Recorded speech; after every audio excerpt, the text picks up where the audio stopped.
또 제사장들과 그 모든 백성에게 전하여 이르되 여호와께서 이와 같이 말씀하시기를 보라 여호와의 성전의 기구를 이제 바벨론에서 속히 돌려오리하고 너에게 예언하는 선지자들의 말을 듣지 말라. 이는 그들이 거짓을 예언함이니라 하셨나니 너희는 그들의 말을 듣지 말고 바벨론의 왕을 섬기라. 그리하면 살리라. 어찌하여 이 성을 황무지가 되게 하려느냐. 만약 그들이 선지자이고 여호와의 말씀을 가지고 있다면 그들이 여호와의 성전에와 유다의 왕의 궁전에와 예루살렘에 남아있는 기구를 바벨론으로 옮겨가지 못하도록 만군의 여호와께 고하여야 할 것이니라.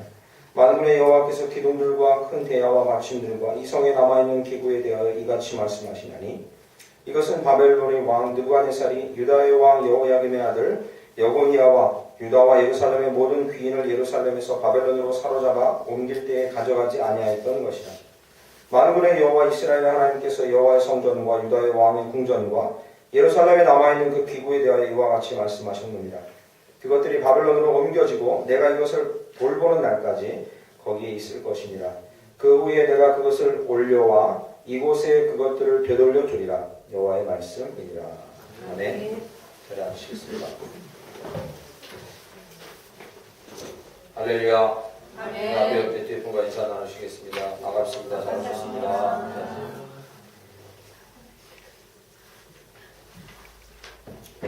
그러게 이쪽에는 웅성웅성거려서 좀 약간 좀 썰렁한데 이쪽만 이제 채우면 하겠습니다. 할렐루야. 환절기입니다. 또 계속 추워지고 있는 날씨가 건강 조심하시고요. 그리고 이제 연말이 다가와서 이렇게 세어야 될 때가 됐습니다. 올해는 뭐 했고 어떻게 정리를 할까 함께 잘 돌아보시는 시간들이 되면 좋겠습니다. 그래서 저희가 10월, 11월, 12월까지 계속해서 표를 입을 크게 열어라. 연초에 우리가 마음에 품은 것들을 꼭 이루어줄 것이다. 주님 안에서 여러분 품으신 약속들을 꼭 이루어 가시기를 축원합니다. 그것을 의식하지 않고 그냥 목표를 정하지 않고 달려가는 걸음도 있겠지만 그것보다는 주님 안에서 마음을 품고 결심했던 것들을 순종해가면서 달려가는 게 참 보기 좋겠죠, 그죠? 자기에게도 그렇고 주변에도 그렇겠죠. 그런 우리 성도님들 되시기를 축원합니다. 오늘은 예레미야 27장 16절에서 22절 말씀 본문으로 주님의 손에 들린 귀한 도구로라는 제목으로 말씀을 잠시 나누겠습니다. 지난 시간에 한번 나눴고 맥락이 거의 같습니다. 그런데 약간 특징이 있어요. 주의 깊게 보시면 되겠습니다. 이 맥락이 뭐냐면요. 이 바벨론으로 이스라엘의 남은 백성들이 망하고 포로로 끌려가는 장면. 지난 시간에 함께 하셨던 분 기억나실 겁니다. 그래서 두 부류로 나눠졌습니다. 한 부류는 그 나라에 남게 된 사람들, 한 부류는 그 나라에 남지 못하고 바벨론이라는 나라로 포로로 끌려가는 사람들. 이 두 부류로 나눠졌죠. 기억나시죠? 저희가 얼핏 보기에는 그 땅에 남아있는 백성들이 참 운이 좋다라고 하겠지만 하나님 보시면 그렇지 않다고 말씀드렸죠. 왜냐하면 이 바벨론으로 끌려갈 사람들이 처음에 보기엔 참 비참해 보이지만 거기 가서 하나님이 그들을 어떻게 하신다고요? 회복하셔서 돌아오게 할 때는 전혀 새롭게 하실 것이다. 이렇게 말씀드렸습니다. 그 말씀에 이어서 이제 27장 말씀이 또 나오는데 27장 1절 저희가 읽지 않았는데 잠시 보시죠. 유다의 왕 요시아의 아들 여호야김이 다스리기 시작할 때에 여호야김이라는 왕 때입니다. 나라는 거의 기울었어요. 주변에 바벨론이라는 나라가 침략해와서 한 번 침략이 다 망한 게 아니라 몇 번에 걸쳐서 침략합니다. 1차 심각한 침략이 끝난 직후예요. 그래서 시드기야 왕 때에 여호와의 말씀이 예레미야에게 임하여 그 예언의 말씀이 베풀어진 게 27장입니다. 아시겠죠? 그냥 읽으면 제가 읽어도 16절이나 22절 말씀이 뭘 얘기하는지 쉽게 알 수 없습니다. 그래서 저희같이 성경을 연구한 목사들이 필요한 거죠. 제가 쉽게 풀어드리겠습니다. 지난주엔 사람들에 대한 예언이 나왔고 이번 주에는 특이한 게 16절부터 22절 사이에 보면 사람에 대한 얘기가 아니라 성전에서 쓰는 기구에 대한, 즉 성전에서 쓰는 물건에 대한 이야기가 나와요. 제가 여러분 그 눈으로 보시는 게 100번 말로 듣는 것보다 더 확실할 것 같아서 저 벽에 걸려있던 성전을 떼갖고 제가 가져왔어요. 이게 이제 당시에 이스라엘 백성들이 제사를 드릴 때 제사 드리던 성전이에요. 보시면 저 벽에 걸려 있는데 보셨던 분도 계시고 지나치셨던 분도 계실 텐데 지금 이렇게 예배당에서 예배드리지만 당시에는 솔로몬이 성전을 짓습니다. 다윗의 아들 솔로몬. 그러면 그 전까지 출애굽에서 광야에 있을 때는 어디서 드렸어요? 텐트에서 드렸죠. 제사를. 그런데 솔로몬이 이제 이 성전을 짓는데 이 성전 요 부분이 성전 마당. 네, 그렇습니다. 저희가 아는 제사장이나 레위인들은 제사장들은 여기 안에 들어갈 수 있지만 일반 백성들은 여기 접근할 수가 없어요. 백성들은 여기까지만 들어가면 죽습니다. 여기 칸막이가 하나 있는데 요 안이 지성소예요. 하나님이 직접 임하시는 장소. 여기는 제사장들 중에서도 선택된 대제사장이 순번으로 1년에 한 번 정도씩 들어갈 수 있는 장소입니다. 그럼 영화 보시면 여기 위에서 이 언약궤가 있고 그 위에 하나님의 이 입김이 확 임하는데 그 앞에서 대제사장이 엎드려서 말씀하십시오. 거기서 하나님 말씀하시는 장소가 여기예요. 여기입니다. 그런데 지금 16절부터 22절 사이에 나와 있는 이 기구, 성전 기구라는 얘기가 반복되는데 이 기구는 뭐냐면 여기서 쓰는 물건들입니다. 대표적으로 잠깐만 보시죠. 미리 말씀을 해드리고 넘어가면 19절로 가보실까요? 19절. 만군의 여호와께서 기둥들과 큰 대야와 받침들과 이 성에 남아있는 기구 이렇게 얘기하죠.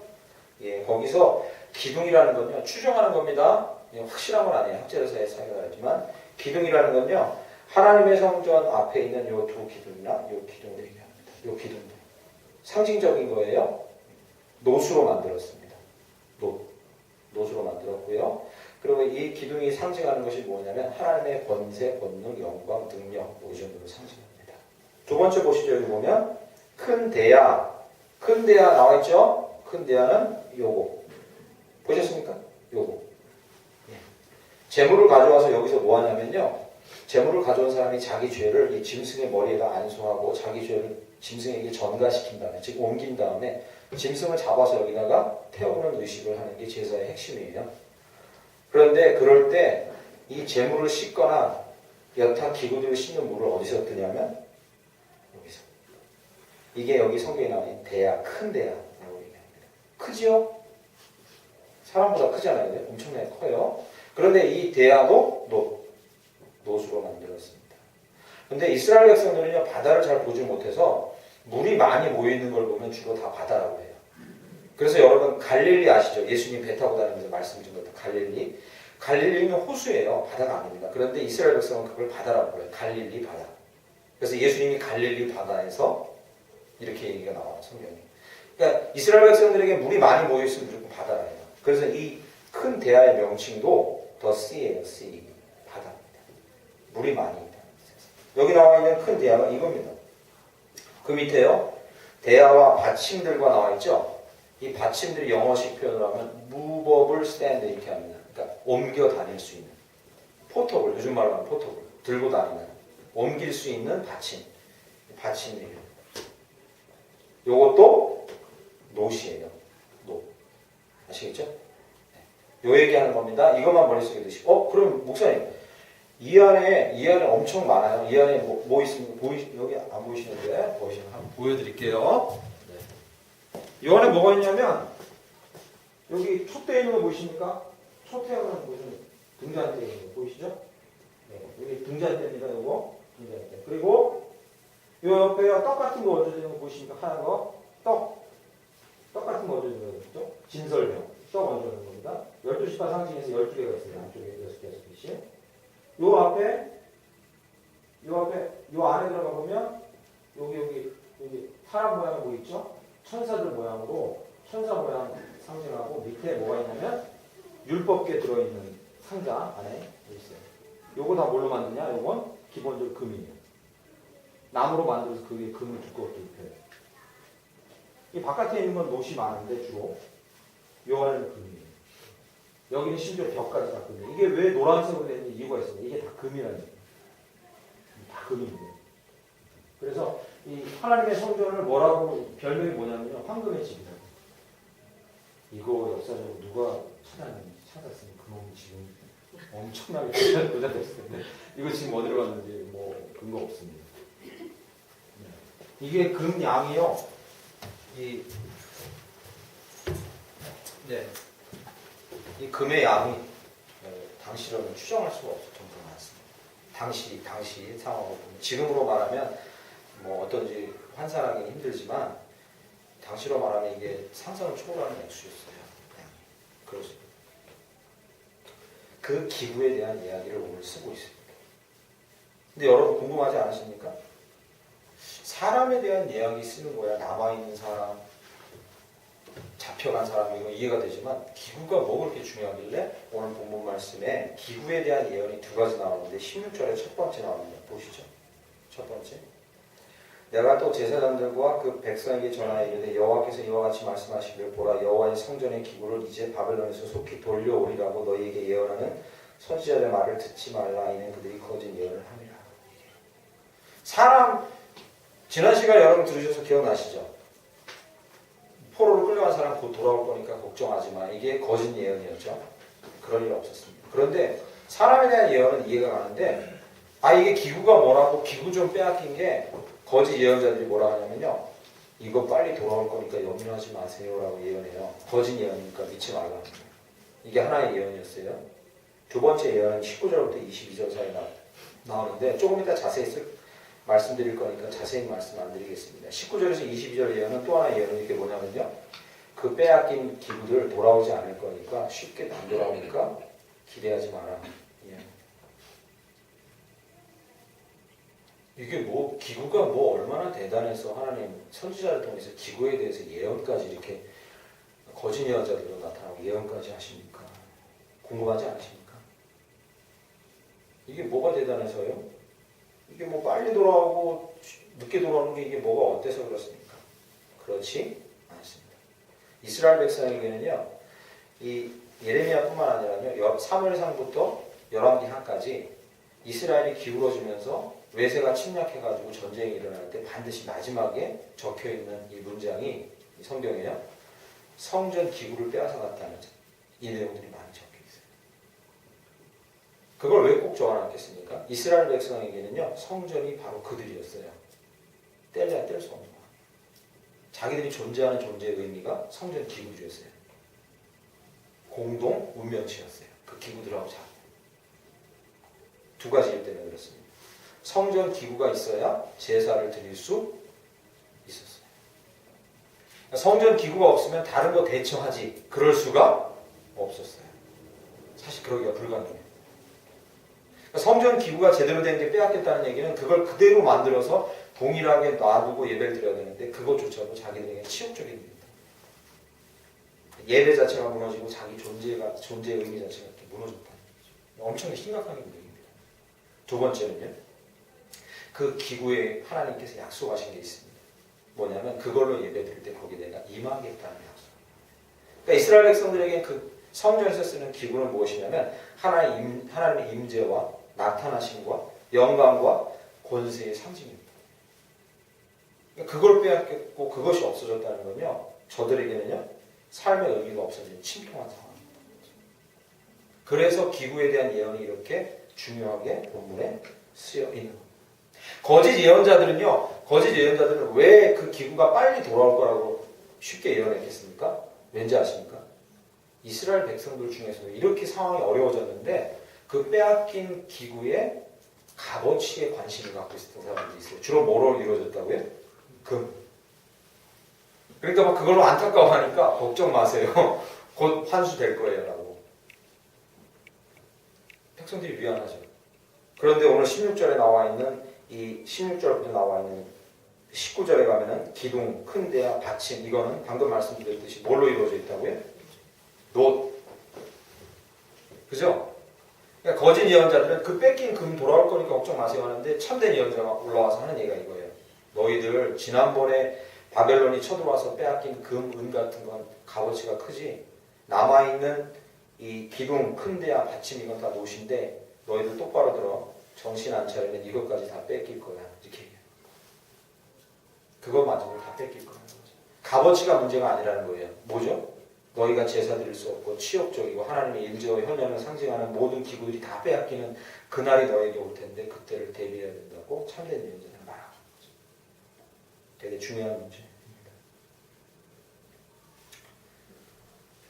말씀드리려고 하는 본문을 통해서 말씀드리려고 하는 핵심은 이제부터 나옵니다. 두 가지입니다.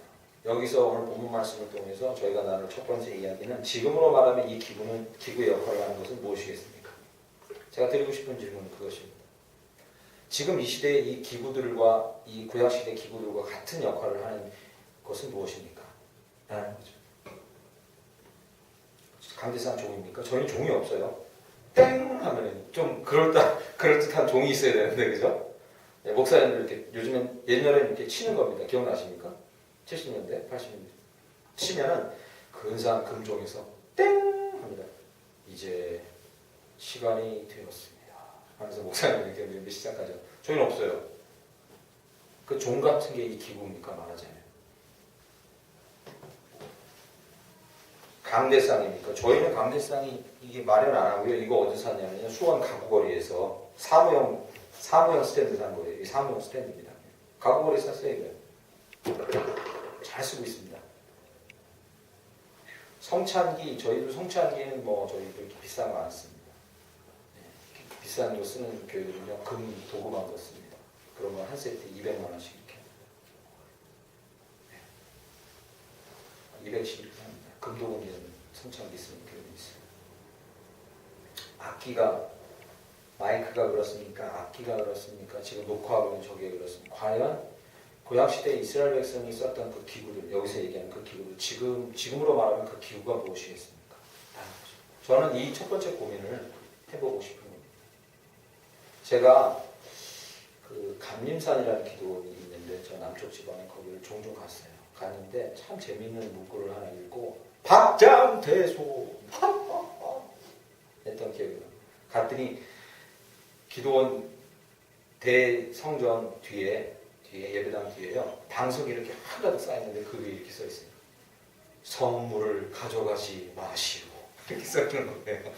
그래서 하도 방석들을 가져가시나 봐요. 쓰고 누가 가져가는 도대체 모르겠는데 없어지나 봐요. 그러니까 거기다가 방석 가져가지 말라고 써놓은 게 성물을 가져가지 마시오. 이렇게 거기다 한자로요. 성 쓰고 써놨어요. 그래서 제가 너무 박장대소 했어요.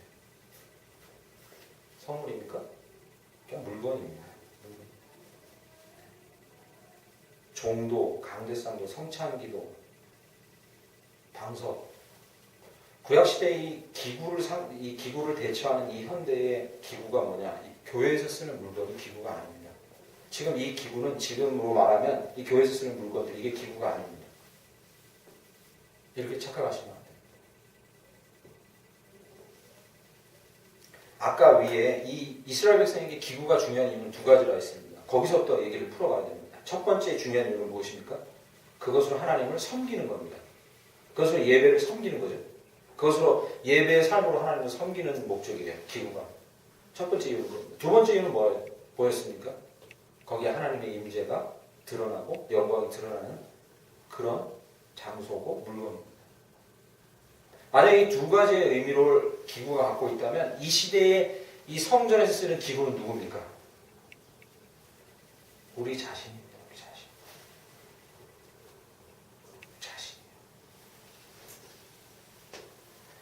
그걸 고린도전서 6장 19절은 아주 명확하게 얘기해 줍니다. 뭐라 얘기하냐면요. 너희 몸은 너희가 하나님께로부터 받은 바 너희 가운데 계신 성령의 전인 것을 알지 못하느냐.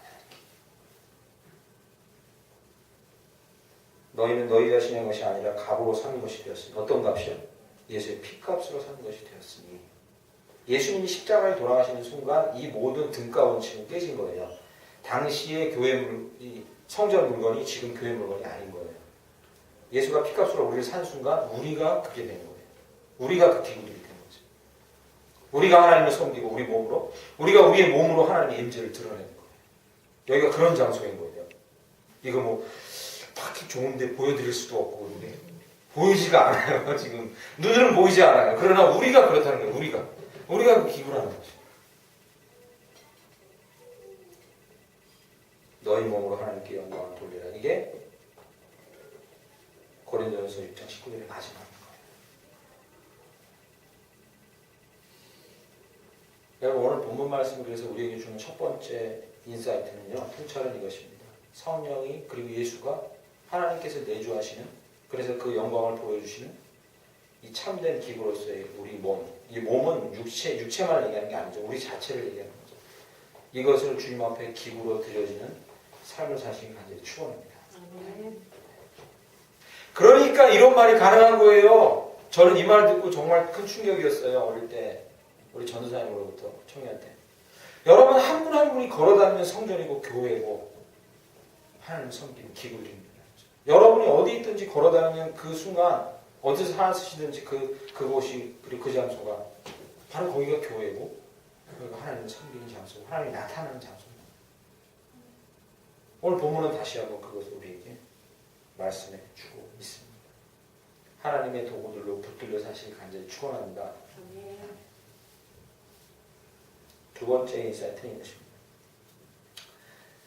나는 나 자신을 봐도 아무리 생각해도 그 정도의 기구로서의 자격이 없는 것 같은데 내 모습을 보고 뭐 이렇게 고민하시는 분들 때문에 과연 그분의 손에 붙들려서 이 구약시대에 복되고 아름답고 영광스러운 이 성전의 도구들처럼 쓰임받는 이 사람들이 되려는 열망이 우리 가운데 있다. 알았으니까 그렇게 되어야 될 거 아닙니까? 우리가 그 기구라는 걸 알았으니까 어떻게 해야 하느냐라는 거죠. 그분에게 붙들려서 영광스러운 하나님의 임재를 드러내는 기구들로 쓰임받으려면 어떻게 돼야 하는가라는 거죠. 오늘 본문 말씀에 이 22절 가보시죠. 22절 가보겠습니다. 21절부터 제가 읽어보겠습니다. 만군의 여호와 이스라엘의 하나님께서 여호와의 성전과 유다의 왕의 궁전과 예루살렘에 남아있는 그 기구에 대하여 이와 같이 말씀하셨느니라. 이제 얘기해요. 누구에게 얘기한 겁니까? 기구인 우리들에게 얘기하는 거죠. 그것들이 바벨론으로 옮겨지고 내가 이것을 돌보는 날까지 거기에 있을 것이라. 그 후에 내가 그것을 올려와 이곳에 그것들을 되돌려 두리라. 여호와의 말씀이니라. 할렐루야. 첫 번째 중요하게 생각하셔야 할 단어는 돌보는 날까지입니다. 지난주에 말씀드린 대로 그들이 포로로 끌려갔는데 그것이 저주가 아니라 했어요. 결국에는 뭐가 된다 했죠? 복이 된다 했어요. 왜요? 그들을 쓰시기 위해 회복하시는 겁니다. 동일한 얘기를 하고 있는 거예요. 22절에. 그 기구가 바벨론으로 갔지만 내가 거기서 그 기구를 바벨론인들이 손끝 하나 건들지 못하게 돌볼 것이다. 그걸 녹여서 다른 것으로 쓰거나 하지 못하게 그대로 둘 것이다. 하나님께 붙들려 쓰임받으려면 거룩하게 회복되어야 한다. 우리가 만약에 하나님의 기구라고 우리 자신을 인식하고 믿는다면, 아멘으로 화답한다면 우리는 소망해야 합니다. 적극적으로 소망해야 될 줄 믿습니다. 우리가 붙들려서 그렇게 쓰임받도록 하나님의 손으로 만들어져 가야 됩니다. 지난주 설교랑 맥락이 같아요. 그죠? 우리가 만들어져 가야 돼요. 그러면 그 기구의 종류가 무엇인지 상관없습니다. 그것이 금으로 만들어졌든지 노수로 만들어졌든지 상관없습니다. 노프라블. 그래서 모양새가 어떻든지 상관없습니다. 우리가 좀 더 배웠든지 안 배웠든지 상관이 없습니다. 무슨 직업을 갖고 있든지 상관이 없습니다. 우리가 좀 더 죄를 짓든지 덜 짓든지 상관없습니다. 지금 현재 모습이 좀 부끄러운지 좀 자랑스러운지 이것이 상관없습니다. 우리를 들여 그분이 우리를 빚으시도록만 하면 된다. 스가랴 14장 20절은요. 스가랴서는요. 이스라엘 백성이 다 망하고 이제 예레미야 여기 나온 구절 뒤에 나오는 구절인데 정말로 다 깡그리 다 빼앗기고 다 간 다음에요. 남아있는 백성들을 향해서 예언하는 이 본문보다 더 뒤에입니다. 스가랴. 다 빼앗겨요. 완전히 나라가 깡그리 다 망했는데 스가랴라는 선지자가 예언합니다. 14장 20절 예언합니다. 뭐라고 얘기하냐면 그날이 언제냐면요. 하나님의 회복을 다 시키고 그의 손에 붙들어 다시 쓸 날에는 그런 의미입니다. 그날에는 내가 말방울에까지 여호와께 성결이라 기록할 것이고 말방울이 다른 게 아닙니다. 말방울이 뭐냐면 말 달릴 때 소리 내도록 방울 같은 거 담고 있잖아요. 이 성물이 아닌 거예요. 성전에 쓰는 물건하고 비교해보면 하찮은 거잖아요. 그런데 그날이 뭐죠? 하나님이 붙들고 회복하시는 날이에요. 다 회복하신 날이에요. 말방울까지도 성결이다. 즉 성전 물건처럼 사용할 거예요. 여호와의 전에 있는 모든 솥이 제단 앞 주방과 다를 것이 없을 것이다. 이게 뭐냐면 여호와의 전 앞에 쓰는 걸어놓고서 이 물 끓이는 솥 단지 하나라도 하나님의 성전에 있는 물건이랑 똑같이 여겨지게 될 거예요. 우리에게 주신 약속입니다. 무슨 직업을 갖고 있고 얼마나 많이 배웠고를 상관없습니다. 우리가 어떤 모양새인가 상관없고 그분에게 붙들려서 우리가 그분의 이 도구들로 쓰임받는다는 걸 우리가 믿고 있다면 하나님 우리를 반드시 그렇게 회복시키시고 어떤 위치나 어떤 사람이냐에 상관없이 우리를 그렇게 사용하실 것이고 하나님 그렇게 우리에게 주신 약속인 줄 믿습니다. 하나님의 손에 들려진다면 반드시 그렇게 귀하게 쓰임받을 수 있다. 그런 믿음과 기대를 가지고 살아가실 간절히 축원합니다. 아멘. 저는 목사가 아닌데요. 저는 권사님이 아니고 집사님이 아니고 장로님 아닌데요. 크게 상관이 없다는 거죠. 말방울이라도 흔한 솥단지라도 우리가 어디에 있든지 무슨 일을 받든지 간에 하나님의 손에 붙들린다면 쓰임받을 수 있다. 하나님 편의 입장에서 보면 그런데 우리 편의 입장에서 보면 우리가 할 일은 없습니까? 있습니다. 디모데 후서 2장에 바로 연계된 말씀이 또 나옵니다. 디모데후서 2장 이제 돌아와 찾아보십시오. 제가 이제 읽어드릴게요. 2장 20절 말씀에 이렇게 쓰고 있습니다. 너무 유명한 말씀이에요. 보세요. 큰 집에는 금그릇과 은그릇뿐 아니라 나무 그릇과 질그릇도 있어. 여러분 들어보셨던 말씀이에요.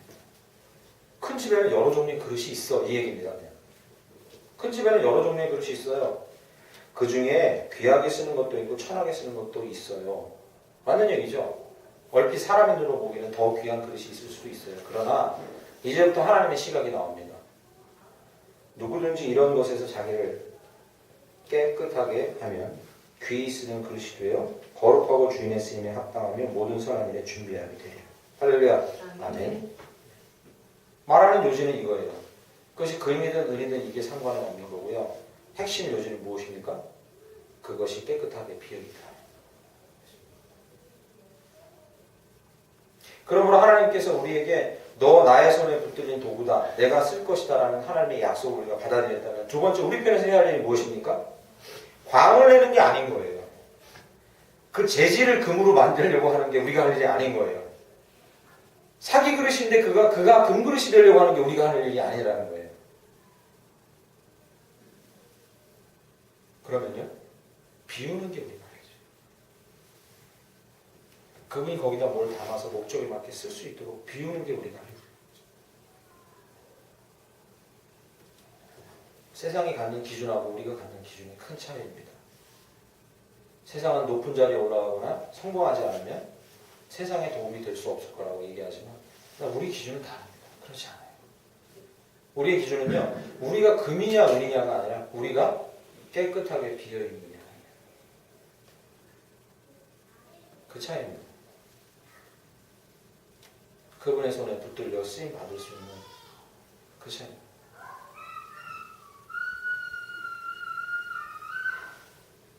오해하지 마십시오. 비운다 하니까 무아지경에 빠지는 돌을 닦는 사람들이나 왜 선방 가보셨습니까?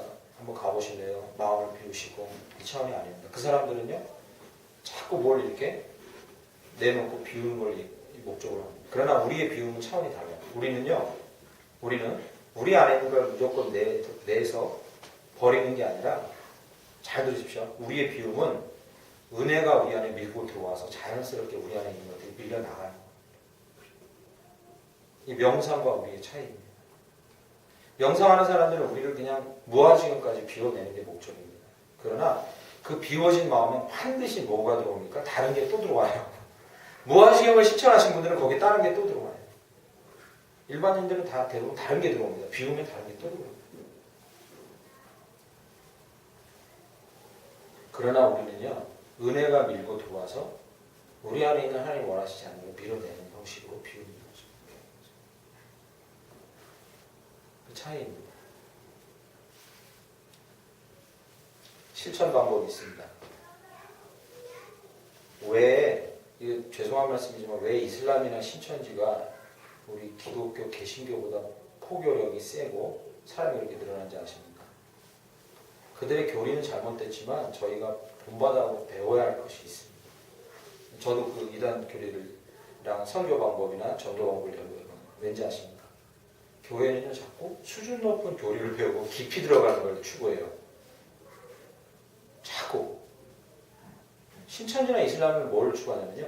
단순한 실행 원리를 가지고 반복적으로 실천하는 걸 강조해요. 저는 이 차이라고 봅니다. 이 차이. 다른 게 차이가 아니에요. 기독교는 뭔가 말씀을 막 쪼개고 막 더 깊이 알고 막 쪼개고 심오한 걸 알고 막 이런 걸로 막 되게 마음에 막 만족을 느끼고 내가 대단히 성장한 것 같아요. 거짓말인 거죠. 성장을 안 해요. 깨달은 건 있지만. 그게 성장시켜주지 않고요. 그게 내 마음을 비워주지 않아요. 깨끗하게 안 해요. 아주 단순한 진리를 반복하는 거예요. 정말 확실하고 단순한 진리를 반복하는 게 능력입니다. 그래서 저희 영성 지금 역사 배우고 있죠. 그죠? 여러분 5회 배우고 계신데 거기서 초대교회부터 지금까지 계속해서 저희가 훑고 있잖아요. 역사를 다 훑어왔잖아요. 오늘 마지막입니다. 역사를 다 훑었는데 그 영성의 훈련의 방법이 복잡하던가요? 단순해요. 아주 단순한 겁니다. 그 중에 대표적인 게 뭐였습니까? 초대교회부터 지금까지 끊이지 않고 내려오는 예수 기도였어요.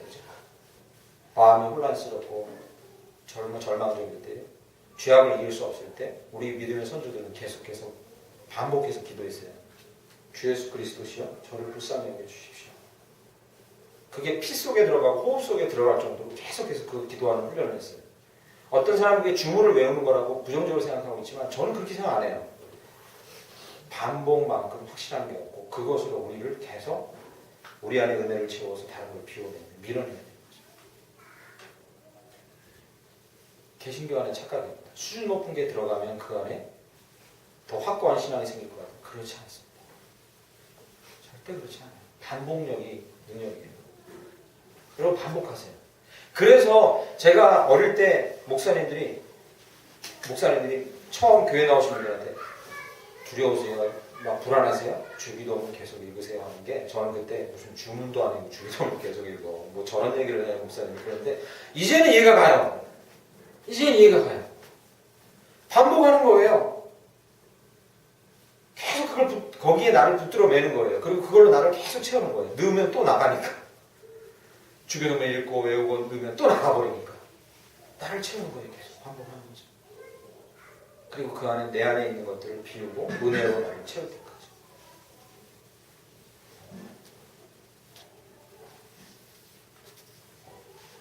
22절 뒷부분만 보고 마치겠습니다. 또 하나 있습니다. 또 하나 하나님 우리를 붙들고 거룩하게 사용하시기 위해서 하나가 뭐였죠? 비우는 거나 있습니다. 그죠? 여러분 기억하세요. 몸 때리고 계신 게 비운 게 아니라 은혜로 나를 채우면서 안에 있는 걸 밀어내는 겁니다. 이 원리가 있어요. 실천돼야 됩니다. 두 번째는 이겁니다. 그 후에 내가 그것을 올려와 이곳에 그것들을 되돌려 두리라. 이렇게 써있어요. 별거 아닌 말 같지만요. 이 말을 다시 읽으면 이렇습니다. 내가 그 기구들을 가져와서 그것이 원래 있던 자리에 정확하게 두어서 원래 목적을 행하게 하겠다. 도구가 올라오면 이스라엘 백성은 전쟁 때 나갔다 빼앗긴 도구가 올라오면 위치를 정확하게 해서 이렇게 해요. 다른 데 둘 수가 없어요. 그렇게 해서 예배가 안 돼요. 제사가 안 돼요. 정확히 그 위치에다 둬야 돼요. 위치 선정도 하나님께서 다 해주셨어요. 그 얘기를 하는 거죠. 내가 정확하게 그 기구를 내가 올려와서 정확하게 그 있던 자리에 내가 둘 것이다. 이렇게 얘기하는 거예요. 그래야 예배가 되고 제사가 됩니다. 뭘 얘기하는 겁니까? 이거? 금이냐 은이냐 노시냐 잘났냐 못났냐 이게 중요한 게 아닙니다. 내 부르신 자리가 어디냐. 나의 부르신 자리가 있는 거예요. 너의 거 넘보는 게 아니라 내가 부르신 자리가 있는 거죠. 거기에 그게 있을 때 하나님은 거기에 있게 하겠다는 거죠. 다시. 거기 있을 때가 중요한 거예요. 부르신 그 자리에 있어야 돼요. 거기서 목적을 달성해야 되는 거죠. 그러면 성도님들이 이렇게 질문합니다. 그게 말이 쉽지. 나를 부르신 목적에 대해서, 내 인생이 나를 부르신 목적에 대해서 잘 몰라요. 이게 어려운 거 아닙니까? 아이고 목사님 그걸 알면 내가 지금 방금 그렇게들 생각하시는 줄 제가 알고 있습니다. 그런 의문이 들어요. 그죠? 내 긴 인생에 내 목적이 뭔지 어떻게 알아요? 알기 쉽습니다. 어렵지 않아요. 지금 제 얘기를 잘 들으시고 그렇게 실천해 보십시오. 자기가 부르신 자리와 하나님 부르신 인생의 목적이 무엇인지 알기 어렵지 않아요. 절대. 두 가지를 기억하시면 됩니다. 지금까지 지나온 길을 돌아보시면 알 수 있고요. 두 번째 내가 지금 서 있는 자리를 보면 알 수 있어요. 그게 부르신 목적입니다. 지나온 길을 한번 조용히 돌아보시고 어떤 길로 인도하시는지. 두 번째, 내가 지금 서 있는 자리가 내가 부르신 자리, 목적의 자리입니다. 학생은요? 내가 앞길에 내 부르신 목적을 내가 몰라요. 공부하는 게 목적입니다. 공부 열심히 하면 길이 열려요. 내 부르신 지금 자리인 거예요. 거기 그냥 충실하면 된 거예요. 부르신 목적이에요. 너무 멀리 할 생각하지 말고요. 나의 걸어온 길과 내가 지금 서 있는 자리에 집중합니다.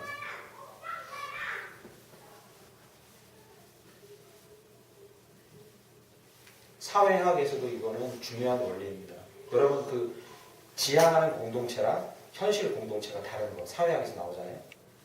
이건 사람에게 당연한 일이에요. 지향하는 공동체가 있기 마련이죠. 지향하는 사회가 있어요. 어떤 개인에게. 현실 사회가 있어요. 이 폭이 좁은 사람일수록 행복한 거예요. 지향하는 것만 너무 큰 사람은 행복하지가 않아요. 그 말은 뭐냐면 지향하는 게 크더라도 내 현실과 가깝게 맞춰야 되는 거예요. 당장 가깝게 지향하는 것을 구체화시키든지 낮추든지 해서 한 걸음씩 가도록 폭을 좁혀야 되는 거예요. 그게 사회학에서는 행복한 사람의 조건이고요. 성경도 마찬가지입니다. 뭘 왜 멀리 부르신 목적에 대해서만 계속 생각하면 이 사람은 하나님의 손에 붙들려 쓰임받기 힘들어요. 내가 지금 처해 있는 곳이 내가 부르신 자리입니다. 거기서 내가 행할 목적이 있기 때문에 그렇습니다. 이건 대단히 중요합니다. 죄송하지만 제가 내일부터 이제 이틀 동안 내년도 목회계획에서 리트릿을 조용히 제 시간에 가지려고 하는데 이때 저는 해마다 뭘 하냐면요. 개척 단계부터 쓰던 일기책과 기도문 두 개를 가지고 기도책과 일기책을 가지고 와서 기도 안 합니다. 많이. 죄송합니다. 목사가 기도 안 한다 그러니까. 기도하는데 많은 시간 할애하지 않고 그 얘기를 하나하나 다 봅니다. 그리고 기도 제목 올렸던 거랑 응답받은 걸 하나하나 체크해봅니다. 즉 하나님과 내가 동행하며 걸어왔던 길을 계속 쫓아가요. 그러지 않으면 부르신 목적을 알 수가 없어요. 지금도 이제 4년치 일기를 가지고 이제 저희 아이가 알아요. 저는 다이어리 쓰는데 정말 지성을 드립니다. 저녁에 한 1시간씩 들여서 그림도 그리고요. 꽃단장하고 막 거기다 스티커 붙이고 제 거 한번 보시면 엄청납니다. 다이어리가. 그게 제 인생 취미 중에 하나입니다. 그걸 또 기도만 올라와서 보면 그렇게 재밌어요. 와, 막 이때 이런 일이 있었다고 하면서 이제 염색은 이때부터 시작했고 혈압약은 이때부터 먹기 시작했고 뭐 이런 얘기 나옵니다. 거기 그림까지 나와요. 어저께 주용이 서연이랑 갔던 것도 그림 다 나와. 애들 개구리처럼 탁탁 뛰어가지고 이렇게 봉 잡으려고 했더니 다 그려놨어요. 이렇게. 개구리 같고 뭐 이렇게 해서 해놨어요. 그거 보는 겁니다. 다른 게 아니라 올라가서. 뭘 허튼 공상을 가지고 하나님 앞에서 내 부르신 목적이 어디에요? 라고 하늘을 향해서 하면 막 하늘에서 뭐가 떨어지는 것처럼 생각하시는 분들이 있는데 그럴 수도 있습니다. 너무 답답하면 하나님. 그러나 대부분의 경우는 부르신 목적은 걸어온 길을 유심히 살펴보는 거라 그 안에서 하나님 나한테 어떻게 하시는지 보는 거라 지금 내가 어디 있는가를 보는 것으로 충분합니다. 그러면 부르신 목적을 알 수 있어요. 그러면 하나님의 손에 붙들려서 쓰임받을 수 있어요. 여기 자기 그 자리에 두어야 붙들려 쓰임받아요. 그 자리에 두어야 붙들려 쓰임받아요. 그렇지 않으면 쓰임받을 수 없습니다. 부르신 목적을 알아요. 말씀을 맺겠습니다. 그저 구원받고 천국 가는 거랑 하나님의 손에 강하게 붙들려 쓰임받는 거랑은 좀 다른 문제입니다. 마치 5달란트, 2달란트, 1달란트 받은 자도 같이 구원을 받으나 부끄럽게 받을 것이다. 분명히 얘기합니다. 이건 다른 문제입니다. 그러면 저희는 고민하게 됩니다. 하나님께 쓰임받기 위해 학위를 높여야지 또는 돈을 많이 벌어서 그것으로 하나님께 영광을 올려야지 이런 얘기 하시는 사업가 집사님들 좀 많이 만나봤어요. 목사님 기도해 주세요. 제가 돈 많이 벌어서 교회 충성하겠다. 그런 경우 거의 없습니다. 돈을 많이 버시면 바로 신앙이 떨어집니다. 오히려 너무 갑자기 많이 버시면 신앙이 추락해요. 대부분. 돈을 많이 벌어서 해야지 학위를 높여서 해야지 거의 그렇게 안 됩니다. 그냥 그 자리에서 있는 그곳에서 나를 비우는 것부터 시작. 은혜로 나를 채워서 다른 것들을 밀어내는 것부터 시작하고 그러면 너무나 연약한 우리를 통해서 하나님은 하나님 손에 붙들리기만 하면 엄청나게 쓰실 수 있을 줄 믿습니다. 그게 우리가 하는 것과 하나님 하는 것의 차이입니다. 부르신 자리에 충실하셔서 하나님께 붙들려 쓰임받는 저와 여러분에게 간절히 축원합니다. 찬양을 기도합니다. 날마다 숨쉬는 순간마다 주님 내 곁에 계셔 자비로 날 감싸주시네. 주님 앞에 이 몸을 맡길 때 힘주시네. 우리 마지막 찬양 2절 하고 기도할 때 하나님 전에 붙들린 도구로 쓰임받도록 역사해 주옵소서. 기도하며 나아갑니다.